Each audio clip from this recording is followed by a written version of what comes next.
Bonjour à tous, nous sommes ravis de vous accueillir sur votre chaîne préférée Savoir-faire digital. Dans notre vidéo précédente, nous avons exploré en profondeur les inégalités concernant les limites ainsi que le concept d'asymptote. Nous avons également proposé des exercices d'application en lien avec ces concepts. Aujourd'hui, notre vidéo se concentre sur la correction de ces exercices d'application. Voilà, nous allons commencer par les exos 1.15 et puis 1.16. Donc là, en fait, nous allons voir comment appliquer ou bien comment mettre en œuvre deux concepts que nous avons déjà vus théoriquement. C'est le théorème d'encadrement et puis comment trouver la limite dans certains cas où il faut multiplier par l'expression conjuguée. Donc voilà, dans les deux cas, on va essayer de trouver la limite en plus l'infini. Donc pour le numéro 1,15, donc la fonction, c'était la fonction f de x égale à partie entière de x divisé par x. Et pour 1.16, la fonction, c'est cette fonction-là, c'est racine carrée de x fois ou bien en facteur racine de x plus 1 moins racine de x. Donc ici, la technique consiste à multiplier par l'expression conjuguée pour enfin trouver que la limite en plus l'infini doit être égale à 1 demi. Donc nous allons commencer par l'exercice 1.15 où nous voulons calculer en fait la limite quand x tend vers plus l'infini de la partie entière de x divisé par x. Donc voilà la question. Donc nous commençons par la définition de la partie entière. Donc par définition, x doit être plus grand ou égal à sa partie entière, mais x doit être plus petit strictement que la partie entière plus 1. Donc là, puisque x est à l'infini, on peut diviser par x, donc x est différent de 0 bien sûr, et en plus x est positif, donc là, les inégalités ne changent pas. Donc à gauche, on aura f de x, qui est inférieur ou égal à donc x sur x est 1, qui est inférieur ou égal à f de x plus 1 sur x, si on casse bien sûr la fraction de droite. Donc ici, nous arrivons à majorer f de x par 1, et nous arrivons aussi à trouver une autre inégalité. Si on déplace 1 sur x à gauche, on aura 1 moins 1 sur x qui est inférieur à f de x. Donc on aura une deuxième inégalité ici. Donc maintenant on va encadrer f de x. Donc par 1, nous avons vu que f de x est inférieur ou égal à 1. Et par 2, nous avons vu que f de x est plus grand que 1 moins 1 sur x. Donc là, nous sommes prêts à employer le théorème de l'encadrement. 1 est une constante, donc en l'infini ne peut converger que vers 1. Mais quand x tend vers plus l'infini, 1 sur x tend vers 0, donc 1 moins 1 sur x aussi va tendre vers 1. Donc forcément, f de x va tendre vers 1. Bien sûr, nous sommes en plus l'infini. Donc, la limite de la partie entière de x divisé par x quand x tend vers l'infini égale à 1. Bien sûr, c'est un plus l'infini ici.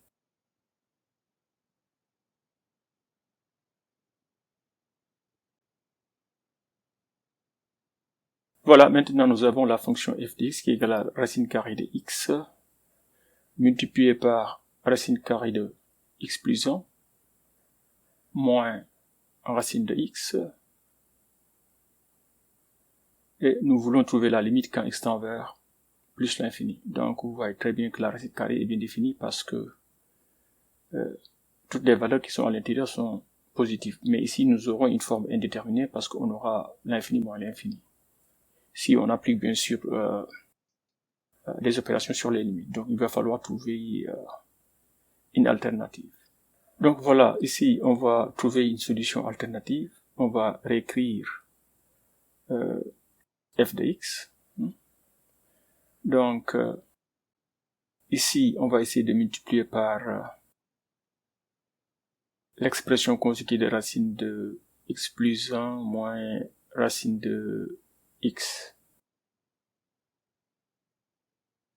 Donc on va multiplier aussi bien le numérateur que le dénominateur. Comme cela, c'est comme si on n'avait rien fait. C'est comme si on avait multiplié par 1. Quand vous multipliez quelque chose par 1, c'est comme si vous n'avez rien fait. Voilà. Maintenant, si on appelle cette quantité-là A et cette quantité-là B, on verra qu'ici aussi on aura A et là-bas on aura B. Donc vous voyez maintenant que, en fait, au numérateur, c'est comme si on avait quelque chose qui ressemble à racine de x fois A moins B fois A plus B. Mais on connaît que A moins B fois A plus B, c'est A au carré moins B au carré. C'est une identité remarquable.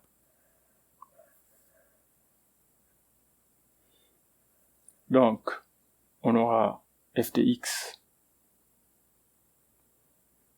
qui peut maintenant s'écrire racine de x fois x plus 1 moins x. Donc c'est tout simplement a au carré moins a. A au carré moins b au carré plutôt. Sur le dénominateur. Le dénominateur ne change pas. Mais on peut simplifier le numérateur. Donc là-bas il va rester simplement 1 fois racine de x qui sera égal à racine de x. Donc à présent ici, bon, si vous êtes attentif, vous pouvez voir que en fait c'est une forme plus ou moins indéterminée parce qu'on a l'infini sur l'infini, mais ça doit être évident qu'en fait la limite ne peut être qu'égale à 1/2 si on prête attention à la valeur du numérateur et du dénominateur. Mais bon, on va aller jusqu'au bout. On va ici factoriser le dénominateur par racine de x. Donc là on aura x plus 1 divisé par x. Donc tout est dans le radical bien sûr. Donc ici on aura 1 parce que c'est racine de x divisé par racine de x qui nous donnera 1. Voilà. Maintenant on peut simplifier par racine de x et on est à l'infini. Donc ceci va être égal à 1 sur racine de 1 plus 1 sur x. Après simplification, et on aura 1 plus 1 qui est toujours là-bas. Cette quantité-là, en l'infini, va tendre vers 1, et 1 c'est 1, 1 plus 1 égale à 2. Donc, comme je l'avais déjà dit tantôt, la limite égale à 1/2. Donc, on peut dire que la limite de racine de x fois racine de x plus 1 moins racine de x égale à 1/2 quand x, bien sûr, tend vers plus l'infini. Voilà, maintenant nous allons passer au concept d'asymptote. Ici nous allons parler en fait du concept d'asymptote horizontale et d'asymptote verticale. Donc notre fonction ici c'est la fonction f de x qui est égale à 1 sur x moins 3 le tout au carré. Et puis bon évidemment cette fonction-là est définie partout sauf au point 3. Voilà.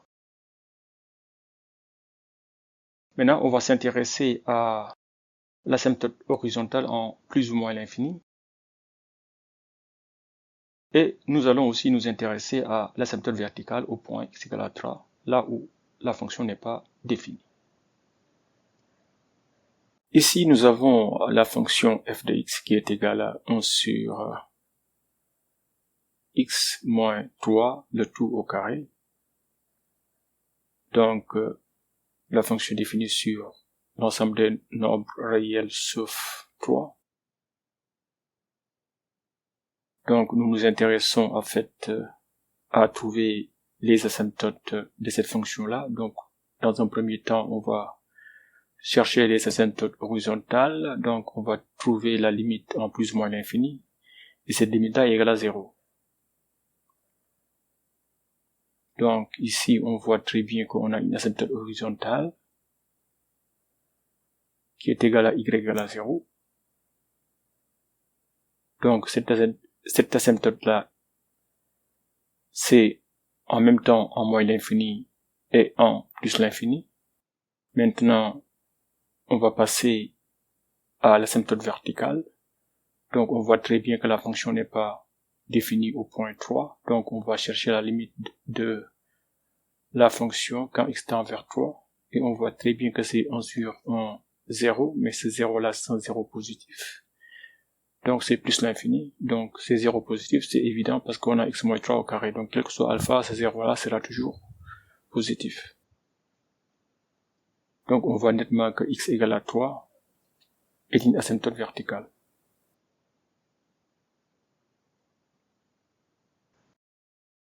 Voilà, maintenant nous allons passer au concept d'asymptote oblique.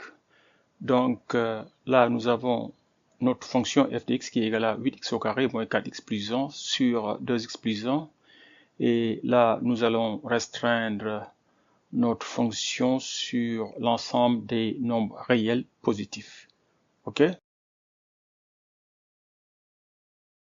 Donc, dans un premier temps, nous allons essayer de décomposer la fonction et l'écrire sous la forme f de x qui est égale à x plus b plus c sur 2x plus 1. Donc, il va falloir trouver les nombres réels a, b et c. Donc, après, on va déterminer l'asymptote oblique en plus l'infini. Et après, nous allons voir la position relative de la courbe CF par rapport à l'asymptote. Voilà, pour cette question-là, nous avons la fonction f de x, qui est une fraction. Au dénominateur, nous avons 2x plus 1. Le numérateur, nous avons 8x au carré moins 4x plus 1. Nous supposons que notre fonction est définie sur l'ensemble des nombres réels positifs. On va écrire notre fonction sous la forme f de x qui est égale à x plus b plus c divisé par 2x plus 1. On fait cela pour déterminer en fait l'asymptote oblique en plus l'infini. Donc 8x au carré moins 4x plus 1 divisé par 2x plus 1. On va l'écrire comme la somme de deux fractions. Donc la fraction de droite aura un dénominateur qui est égal à 2x plus 1. Donc pour le numérateur de la fraction de gauche, on aura 8x au carré. Le dénominateur sera le même. Et on ramène le moins 4x plus 1 à droite. Bon, ici on ajoute 4x et on soustrait aussi 4x. C'est comme si donc nous n'avions rien fait. Parce que 4x moins 4x égale à 0. Donc on peut réécrire maintenant f de x comme étant égal à 4x facteur 2. Là-bas on aura un 2x plus 1. Et puis plus, on aura le même dénominateur bien sûr. Et au numérateur, on aura moins 8x plus 1. On simplifie maintenant la fraction de gauche pour avoir 4x. Plus, maintenant ici au dénominateur, on aura toujours 2x plus 1. Mais maintenant, on peut mettre un facteur moins 4. Donc, le numérateur sera aussi cassé en deux parties. Donc, moins 8x c'est moins 4 fois 2x. Ici, puisque nous voulons simplifier, donc on va ajouter le 1. Donc, et on va ajouter aussi plus 4 parce qu'on aura moins 4 fois 1 qui sera moins 4. On ajoute un 4, c'est comme si on n'a rien fait, comme la même technique que d'avant. Donc, on aura ici un 4x. Donc, après simplification, ou bien bon, on va réécrire d'abord la fraction. Donc là, on aura moins 4 fois 2x plus 1 sur 2x plus 1 plus... on casse la fraction de droite en 2. Donc 1 plus 4, ça fait 5 divisé par 2x plus 1. On simplifie maintenant la partie d'avant. On aura maintenant 4x moins 4. Et là, on aura plus 5 divisé par 2x plus 1. Donc maintenant, c'est évident. On aura un 4, un A qui est égal à 4. Un B qui sera égal à moins 4 et puis C qui sera égal à 5. Maintenant, pour la deuxième question, il faudra en déduire que la courbe de f admet une asymptote oblique en plus l'infini.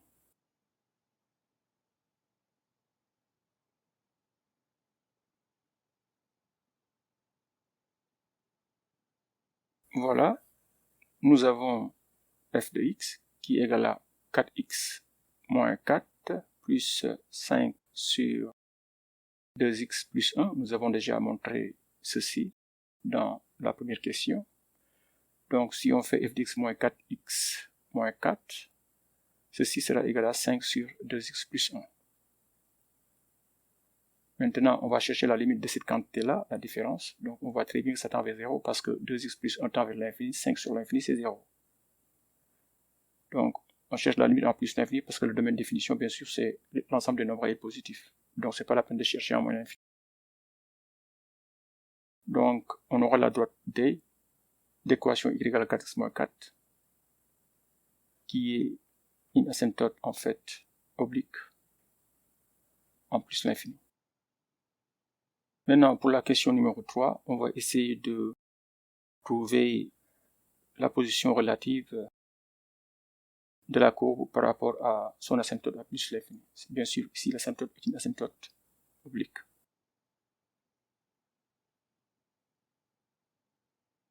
Donc, on va calculer la différence entre f de x et la valeur de l'équation de l'asymptote, qui n'est rien d'autre que 4x moins 4. Nous avions déjà vu que ceci est égal à 5 sur 2x plus 1,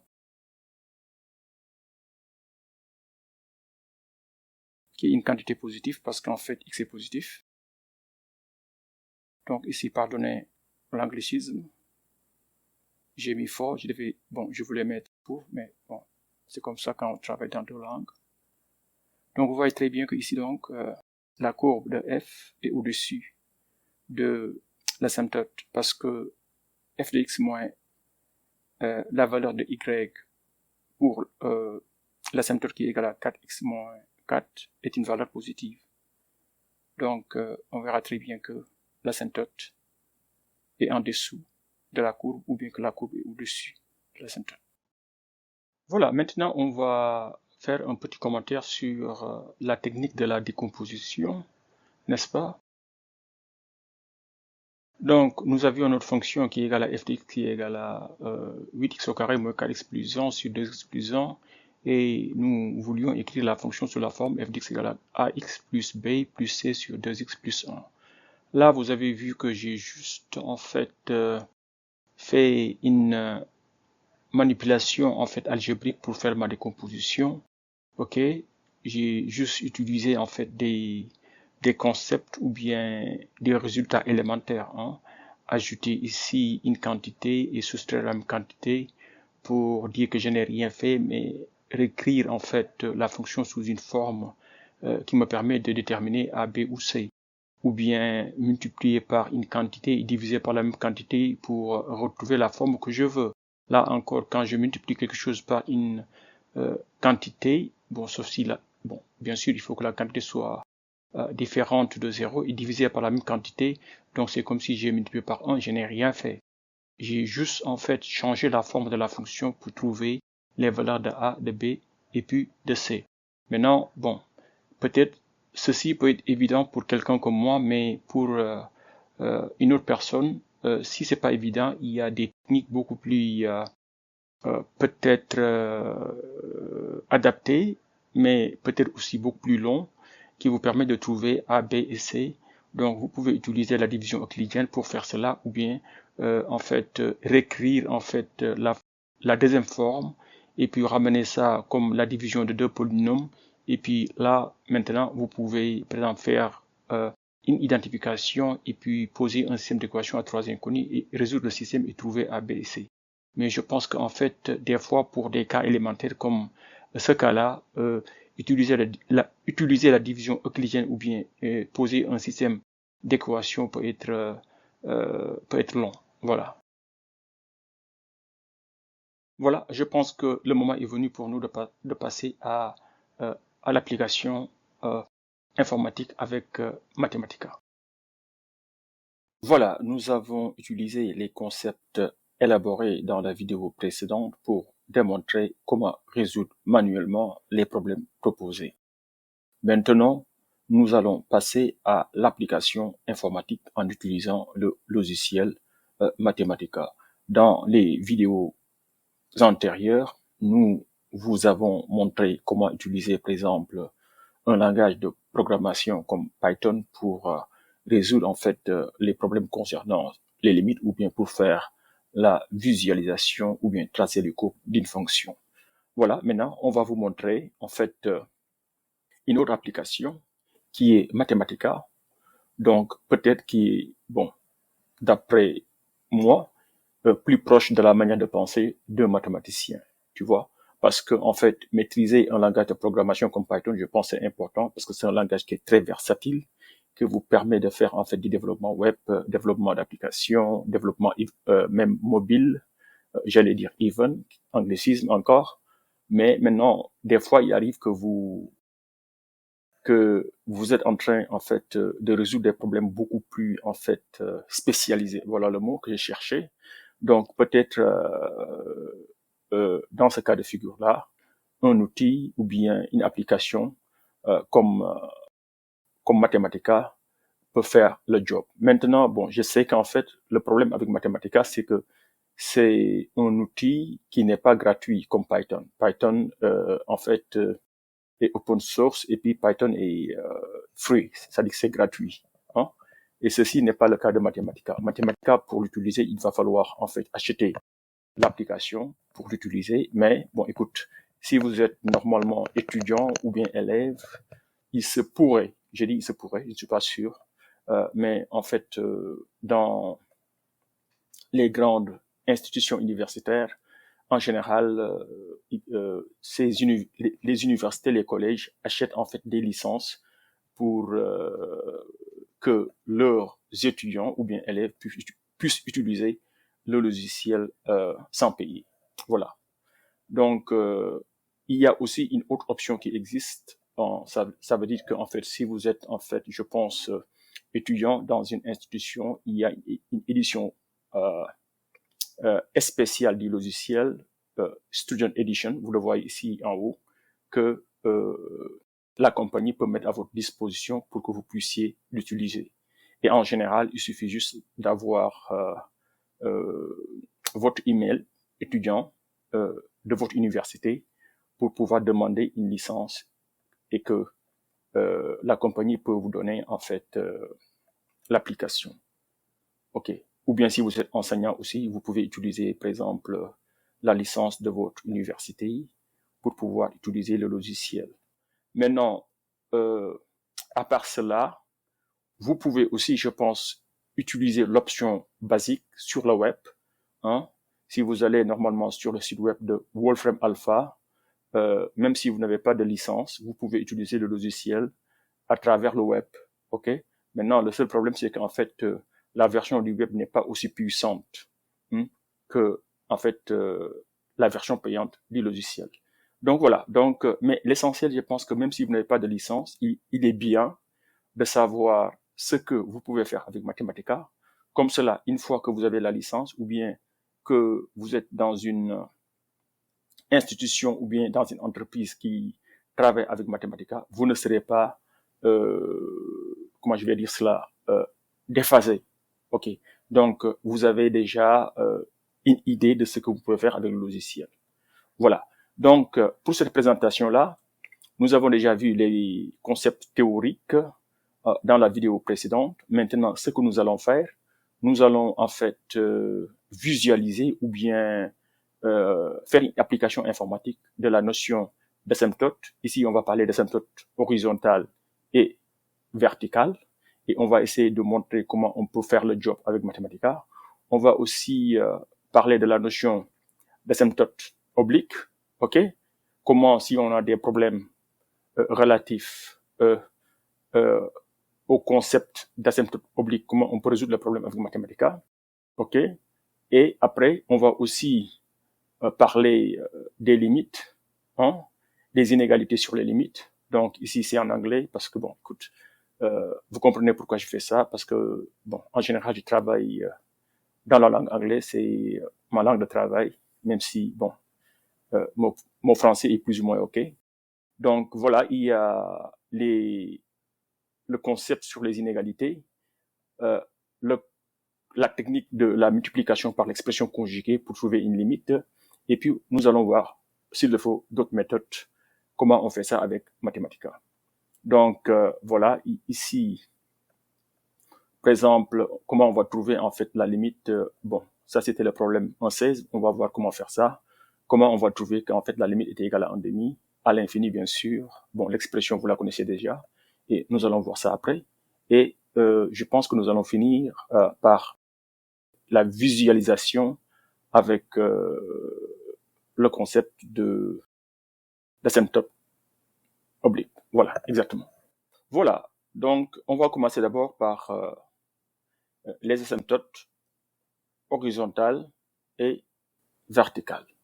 Donc, vous voyez ici dans ma présentation, dans Mathematica, je suis en mode présentation. Ok, je vous montre tout cela pour que vous puissiez savoir comment utiliser en fait le logiciel efficacement. Donc, maintenant, je vais sortir du mode présentation. Là, vous allez sur Format, je pense, oui, c'est bien ça. Et puis, vous allez sur Screen Environment, hein, c'est l'environnement de votre écran. Et puis là, vous voyez bien, je suis en mode présentation, slideshow. Maintenant, ici, je vais aller, par exemple, en mode working pour dire que je suis en train de travailler maintenant. Donc, je clique sur ça, voilà. Donc, automatiquement, vous voyez que ça change. Et maintenant, vous voyez ici, j'ai déjà développé le code. Je vais cliquer sur ces deux flèches-là pour vous montrer, en fait, le code. Très bien, voilà. Donc, ici, et par exemple, une fois que je suis là, peut-être je peux maintenant aller en mode présentation pour que, en fait, l'écran soit beaucoup plus élégant. Je pense que, voilà, avant de faire ça, donc, je vais d'abord exécuter, en fait, le code, parce que le code n'est pas encore exécuté. Donc, je vais exécuter. Vous avez vu ce bouton qui est là-bas, Evaluate. Vous pouvez faire Shift Entrée pour évaluer, en fait, le code, ou bien vous pouvez juste cliquer sur cela, et puis, le code est exécuté. Voilà, très bien. Maintenant, je vais aller en mode Format, et puis Screen Environment, et puis je vais aller sur Slideshow pour entrer en mode présentation qui est beaucoup plus grand. Et exactement. Maintenant, on va expliquer ce que nous avons fait ici. Bon, si vous voyez en fait parenthèse étoile et puis je finis par parenthèse étoile, ça c'est tout simplement en fait mon commentaire. Donc bon, là c'est le commentaire pour expliquer ce que nous allons faire ici. Là, vous voyez qu'en fait ça c'est la fonction f de x égale à 1 sur x plus 1. Bon, ça, je vous montre comment on définit une fonction dans Mathematica si vous voulez bien définir une fonction. Donc, attention, quand vous définissez une fonction dans Mathematica, vous faites f et puis c'est pas des parenthèses, mais c'est des crochets droits. Et puis, le x, le paramètre, il faut mettre underscore à la fin ou bien le tiret bas. Et puis, la définition, vous mettez 2 points égales et puis vous mettez 1 sur x plus 1, par exemple ici. Ok, donc c'est la fonction que nous avions, c'est la fonction que nous voulons visualiser avec ces asymptotes. Et puis nous allons voir que cette fonction-là a une asymptote horizontale, ok, dont l'équation est égale à y égale à 1, et nous allons voir que la même fonction a une asymptote verticale au point x égale à 0. Et ça, nous pouvons le voir facilement, parce que si nous calculons la limite de tout ceci, quand x tend vers plus l'infini, on aura ceci, le 1 sur x va aller vers 0, et nous aurons une valeur qui est égale à 1. Donc, on voit nettement qu'en fait, l'asymptote horizontale, c'est y égale à 1.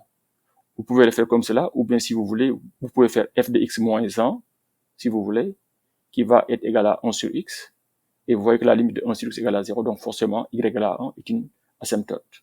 Ok? De même pour l'asymptote verticale, on voit très bien que quand x s'approche de 0, 1 sur x va aller vers plus ou moins l'infini, suivant qu'on s'approche depuis les valeurs positives ou bien depuis les valeurs négatives.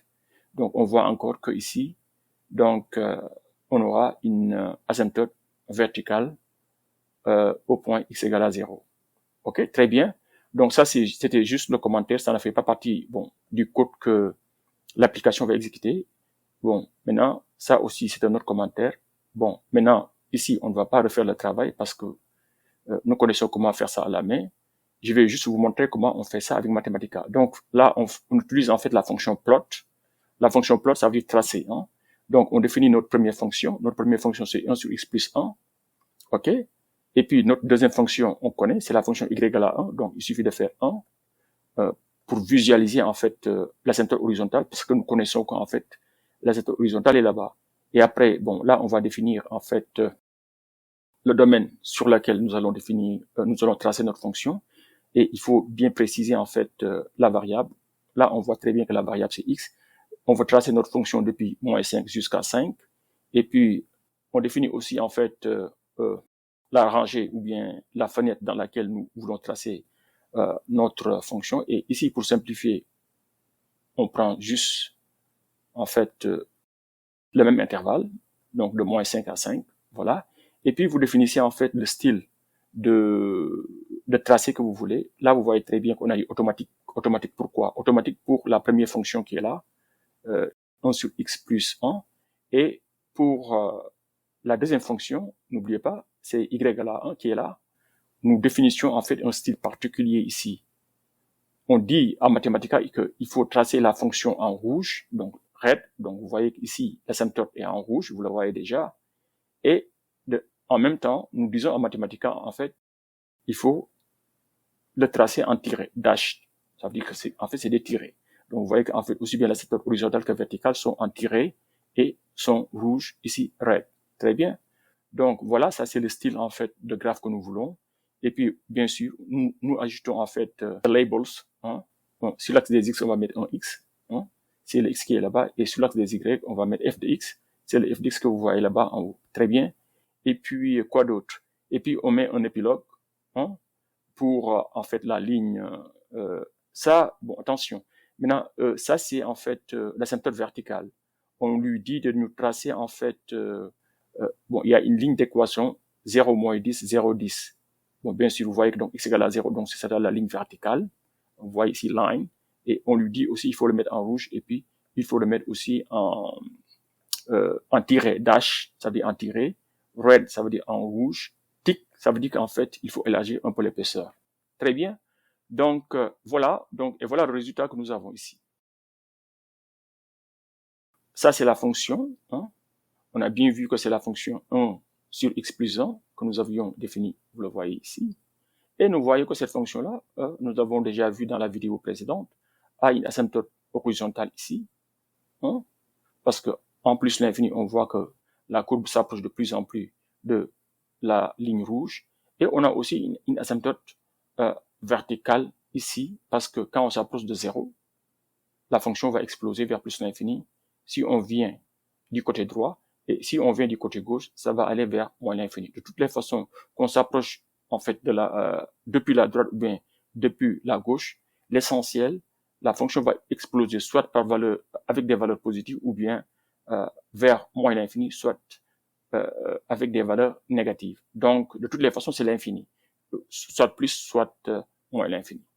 Voilà. Donc, voilà comment vous pouvez, par exemple, si vous faites un travail, par exemple, à la main, par exemple, et vous voulez vérifier en fait et tracer tout pour visualiser, parce que nous sommes des êtres humains, quand nous travaillons sur des papiers avec des nombres, on peut faire des erreurs. Maintenant, voilà un moyen efficace de visualiser vos résultats et de tester est-ce que vos calculs sont corrects, par exemple.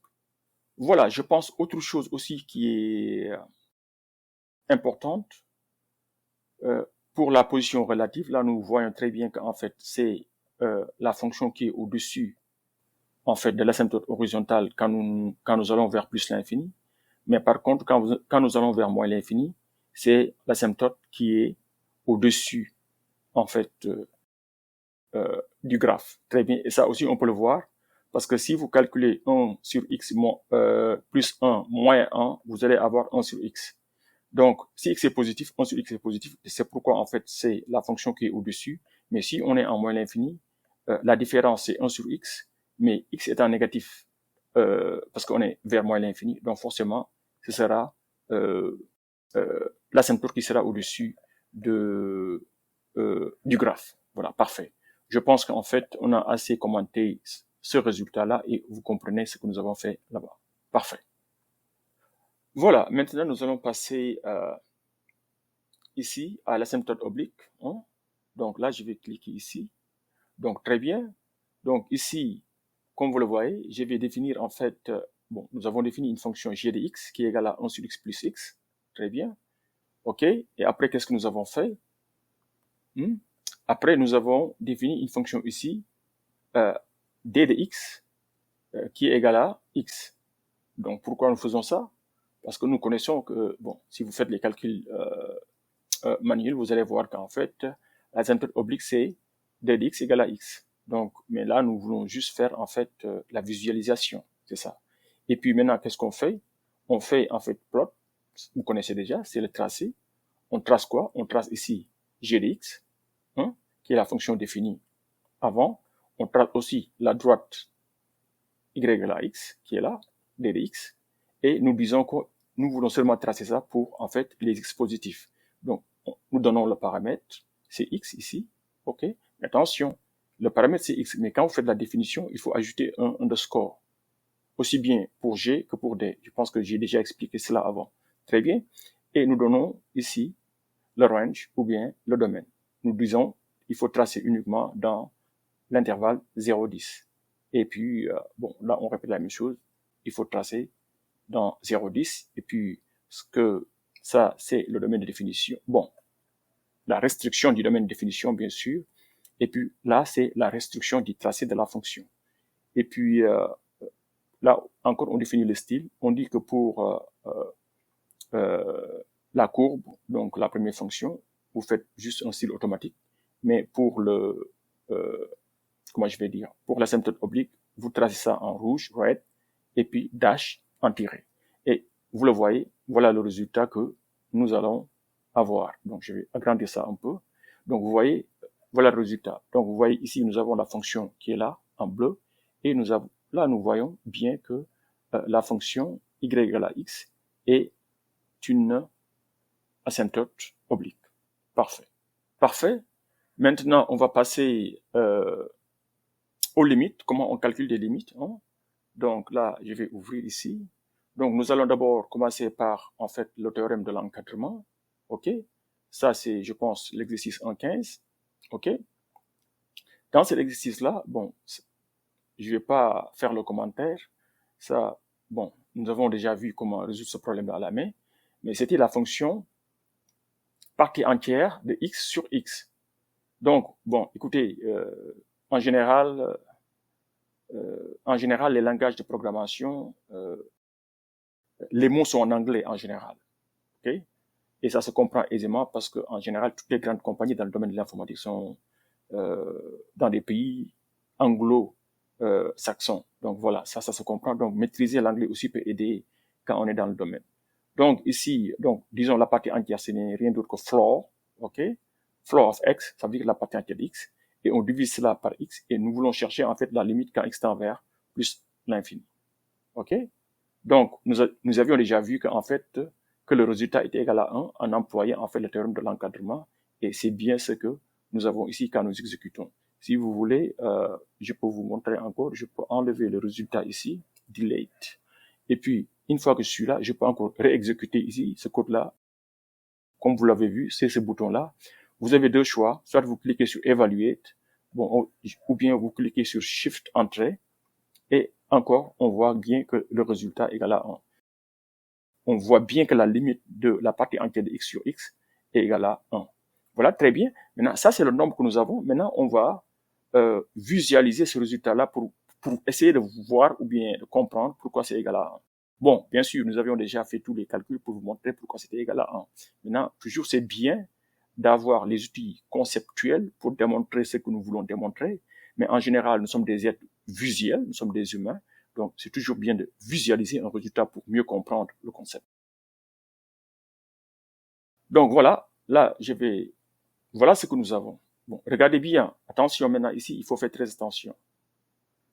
Donc vous avez vu, j'ai fait plot floor x over x. C'est-à-dire qu'en fait, c'est la partie de x sur x. Donc, pour l'instant, nous avons seulement montré la fonction sur l'intervalle 0, 2. OK? Et nous avons ajouté, bien sûr, ici,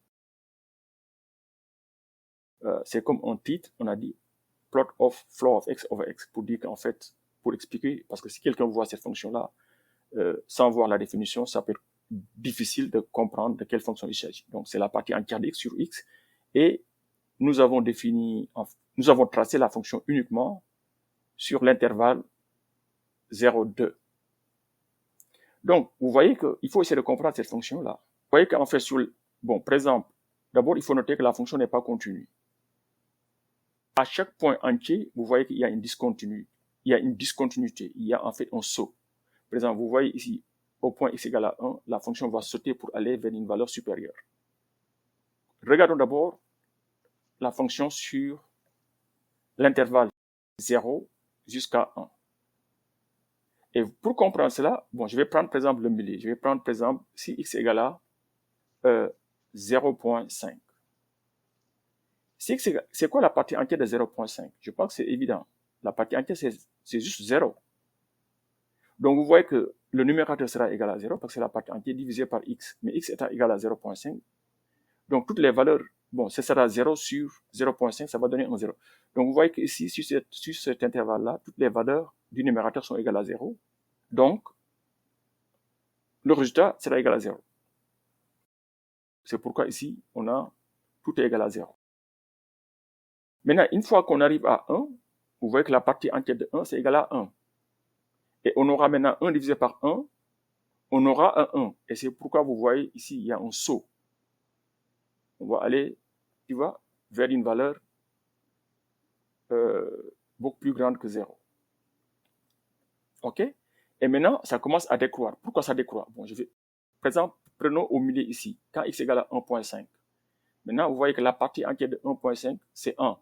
Mais quand vous prenez 1, vous le divisez par 1.5, vous allez, maintenant, puisque le dénominateur est beaucoup plus grand que le numérateur, vous allez voir qu'en fait, la fonction, la quantité que vous allez avoir va être beaucoup plus, la valeur que vous allez avoir va être beaucoup plus petite que x lui-même.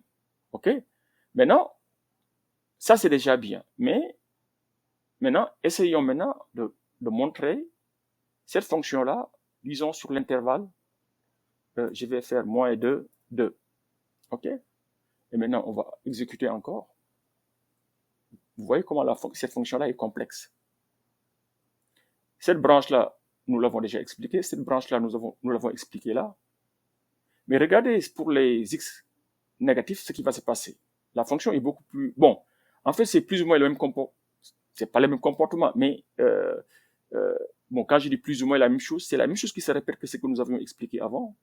Mais le tracé est beaucoup plus complexe que ce que nous avions eu. Et si vous voulez, je vous invite à prendre par exemple des valeurs comme moins 0.5 ou bien moins 1.5 pour étudier pourquoi en fait ces tracés-là sont comme ils sont. Voilà, parfait.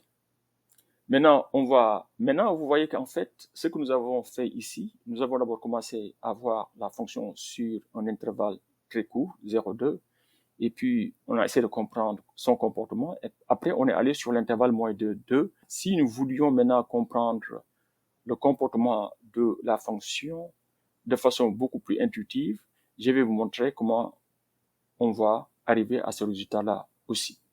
Et c'est ce que nous allons voir après.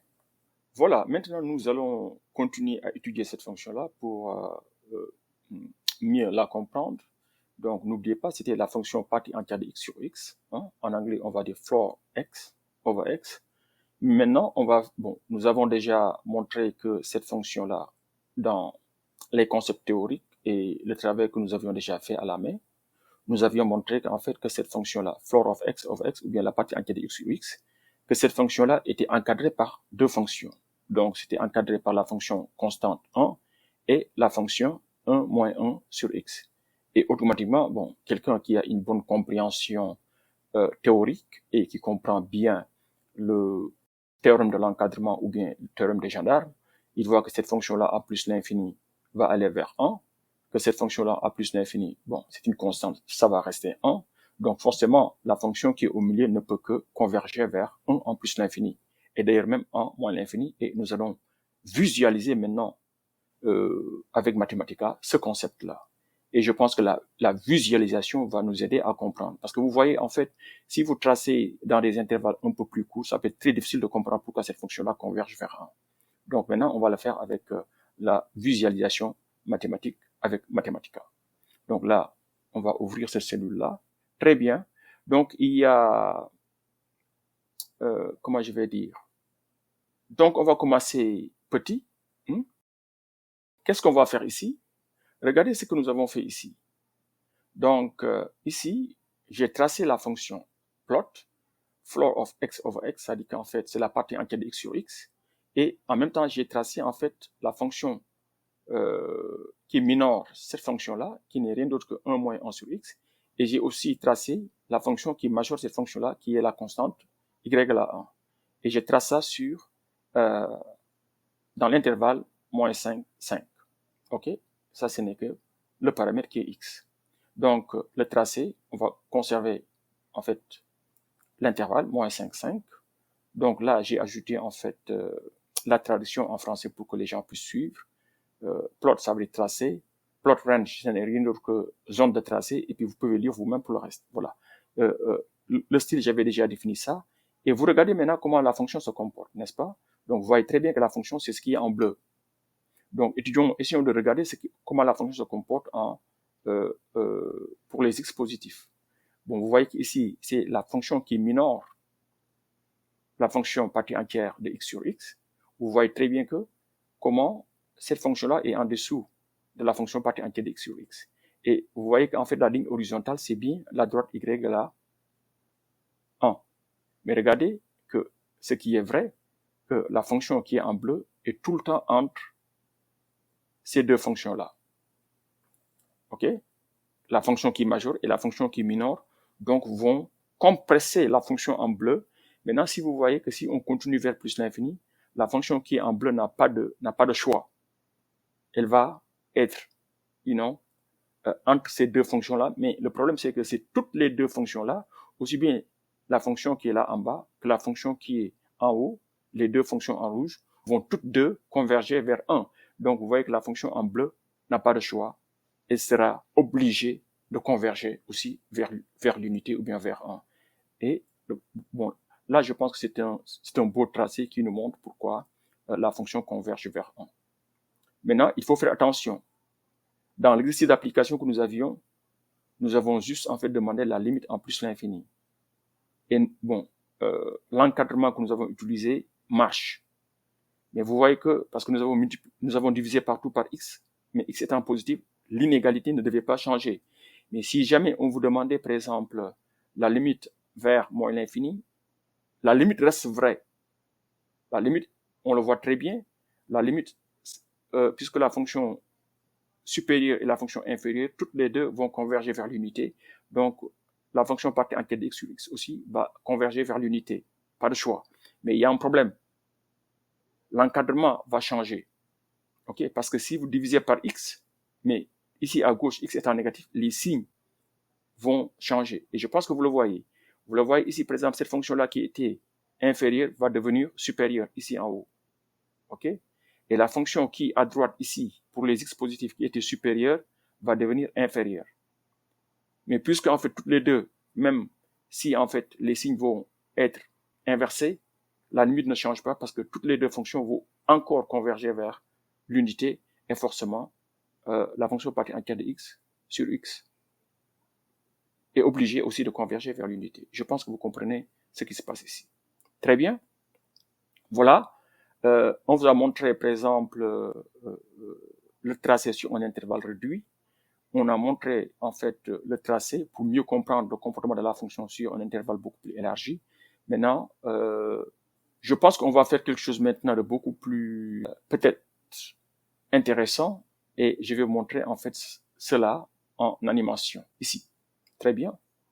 Regardez, voilà, c'est ce que nous avions quand nous traçons la fonction dans l'intervalle, tout simplement, de moins 2 jusqu'à 2. Très bien. OK? Ça, nous l'avons déjà vu. Maintenant, regardez ce que je vais faire. Maintenant, je vais créer une animation pour que vous puissiez voir ce qui se passe quand j'incrémente en fait la valeur. Vous voyez cette valeur-là que vous voyez ici? Vous le voyez bien que c'est quand x égale à... c'est quand on est dans l'intervalle moins 2, 2. OK? Maintenant, je vais varier cette valeur-là. Je vais mettre quand c'est égal à 3, entrée. Vous voyez que maintenant, on est dans l'intervalle moins 3, 3. Maintenant, vous voyez le comportement. Maintenant, je vais mettre quand c'est égal à 4. Vous voyez comment la fonction se comporte quand c'est égal à 4. Je vais mettre quand c'est égal à 5. Et puis ainsi de suite. Vous voyez. Maintenant, je peux même cliquer sur ça. Bon, ça va stabiliser. Voilà. Il y aura une animation. C'est comme si la fonction était contenue, mais la fonction n'est pas contenue. Et après, ça va se stabiliser. Vous voyez comment la fonction se comporte. Je vais augmenter maintenant l'intervalle. Voilà. Je vais augmenter l'intervalle. Voilà. Je vais augmenter l'intervalle. Et maintenant, bon, peut-être je vais maintenant jouer l'animation. Et maintenant, une fois qu'on arrive à 30 par exemple, regardez le comportement de la fonction. Je vais continuer de jouer l'animation. Maintenant, on est à 70.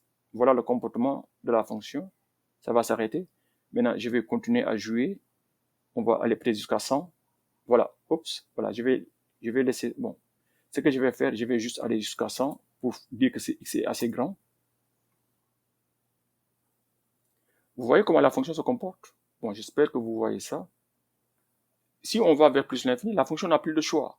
La fonction va converger vers y égale à 1, aussi bien à droite qu'à gauche. Donc, vous le voyez. Mais ceci est très difficile à voir si vous travaillez sur du papier. Et c'est là l'intérêt, en fait, de comprendre, en fait, les langages de programmation ou bien de travailler avec des outils mathématiques pour aller au-delà, en fait, du concept théorique et puis voir réellement ce qui se passe pour mieux comprendre ce que nous faisons. Bon, je pense que cette démonstration-là a été utile. Si c'est utile, vous me dites. Si c'est pas utile, vous me dites pour que je puisse adapter par rapport à ce que vous voulez.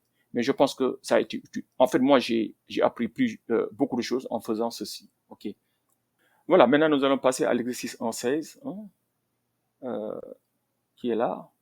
Donc, pour cet exercice-là, c'était très simple. On nous demandait tout simplement de calculer la limite de racine de x fois racine de x plus 1 moins racine de x. Bon, nous avions montré que la technique, c'est multiplier par l'expression conjuguée et puis simplifier. Et bon, si vous voulez, je peux effacer ici le résultat et on va réexécuter le code et vous verrez que, en fait, la limite égale à 1/2. Et si vous faites le tracé, vous allez voir que, bon, vous voyez, ça c'est la fonction qui est là. C'est la fonction racine de x fois racine de x plus 1 moins racine de x. La fonction, elle est là. Et j'ai en même temps tracé la droite horizontale y égale à 0,5 ou bien 1/2. Et nous nous intéressons au phénomène en plus l'infini. Donc, j'ai seulement tracé la fonction pour les x positifs. Et vous voyez très bien qu'on avait ici une asymptote horizontale quand cette fonction, parce que quand cette fonction-là continue de croître, cette fonction-là va s'approcher de plus en plus de y égale à 1/2. Donc, ça, nous avons déjà vu théoriquement. Je voulais juste visualiser cela encore. Très bien. Et maintenant, on va finir avec la notion d'asymptote oblique ici. Donc ici, déjà, on va commencer par la décomposition. Je pense que vous vous rappelez, nous avions résolu ce problème-là en faisant une décomposition. Nous avions fait une décomposition à la main. Et vous avez vu qu'en fait, pour décomposer la fonction, il y a plusieurs techniques. Moi, je l'ai fait tout simplement en faisant des manipulations algébriques parce que je pense que c'était beaucoup plus simple pour moi. Ok? Et d'ailleurs, je pense que c'est la solution la plus simple. Maintenant, si vous ne pouvez pas manipuler la fonction, vous pouvez utiliser peut-être des algorithmes qui sont déjà préétablis. Il y en a un qui est très connu, division euclidienne de deux polynômes. Vous pouvez faire la même chose pour pouvoir trouver la décomposition.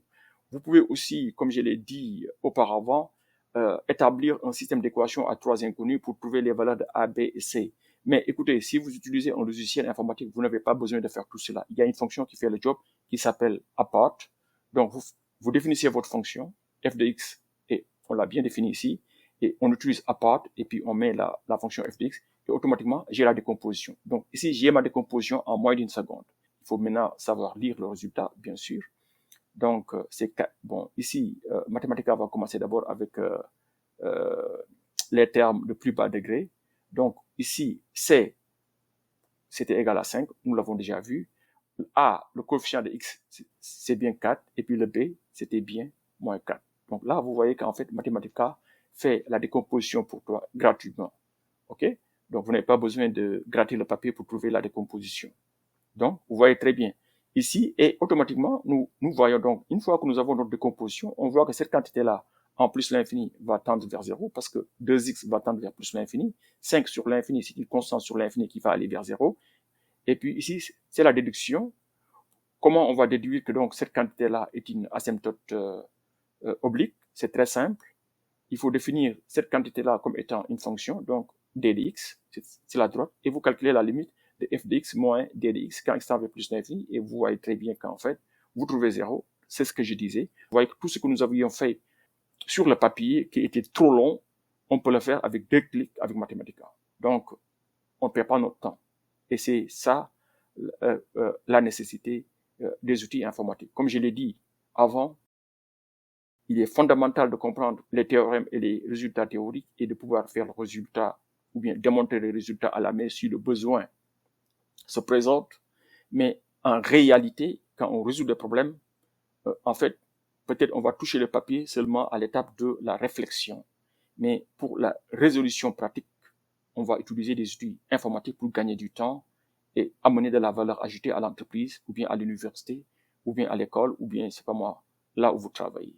Donc, voilà, il faut, si on ne sait pas utiliser les outils adéquats pour solutionner le problème qui est en face de nous, c'est une perte de temps aussi bien pour nous-mêmes, mais aussi c'est une perte de temps pour l'entreprise. OK? Voilà, parfait. Voilà. Maintenant, une fois que nous avons ça, bon voilà, on a déduit que la droite D d'équation y égale 4x moins 4 est l'asymptote oblique. Parfait. Et une fois que nous avons fait ça, maintenant pour la position relative aussi, hein, on peut faire le tracé pour voir la position relative.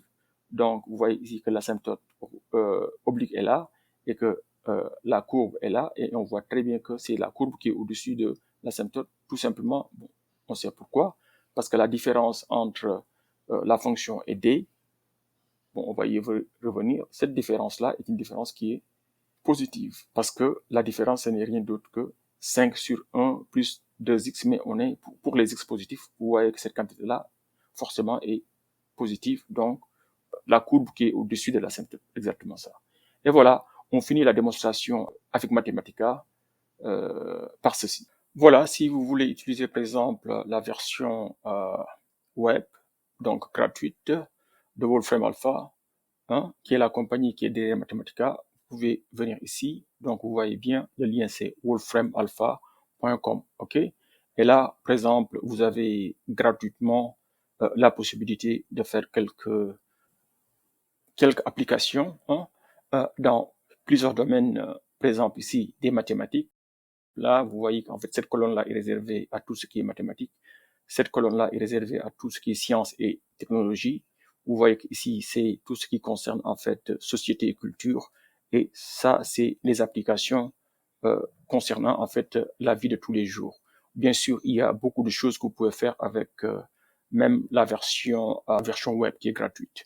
Bon, par exemple, ici, je vais vous montrer, par exemple, si on veut calculer cette limite-là. Vous voyez que ça, c'est la limite de floor of x over x, ça veut dire la partie entière de x sur x, quand x tend vers plus l'infini.